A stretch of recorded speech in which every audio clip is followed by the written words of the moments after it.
పాలేరు వరదల్లో చిక్కుకున్న వారికి కాపాడలేకపోతున్నా ఆ భగవంతుడే వాళ్లని కాపాడాలి అంటూ కంటతడి పెట్టుకున్న మంత్రి పొంగులేటి తన నియోజకవర్గం పాలేరులో యాకూబ్ అనే ఇటుకలు తయారు చేసే కూలీ కుటుంబం వరదలో కొట్టుకపోవడంతో కన్నీరు పెట్టుకున్న పొంగులేటి కూలీ యాకూబ్ కొడుకును మాత్రం కాపాడగలిగిన రెస్క్యూ టీం హెలికాప్టర్ కోసం ప్రయత్నించినా వాతావరణం సహకరించలేదని ఆవేదన వ్యక్తం చేసిన మంత్రి పొంగులేటి ఫ్లడ్ వచ్చేసరికి పైకి ఎక్కాడు.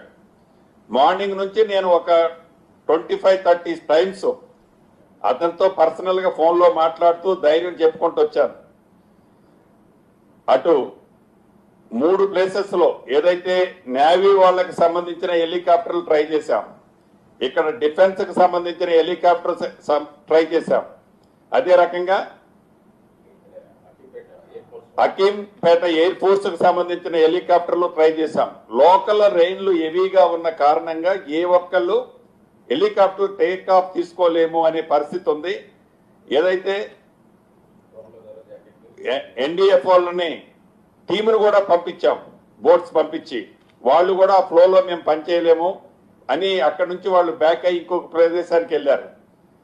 అయితే అక్కడ ఒక డోన్ ఒకటి పక్కన మోతేలో ఉంటే అది 20 kgs వే చేసే డోన్ అని చెప్తే ఆ డోన్ తెప్పించి లైఫ్ జాకెట్స్ ఆ డోన్ ద్వారా ఒక థ్రెడ్ ఒక 20 మీటర్స్ రోప్ని ఏదైతే లైఫ్ జాకెట్స్ ని పంపించాం, అవి కూడా వేసుకున్నారు. వేసుకున్న తర్వాత కూడా నేను వీడియో కాన్ఫరెన్స్ జరిగే ముందు కూడా వాళ్ళతో మాట్లాడాను ధైర్యంగా.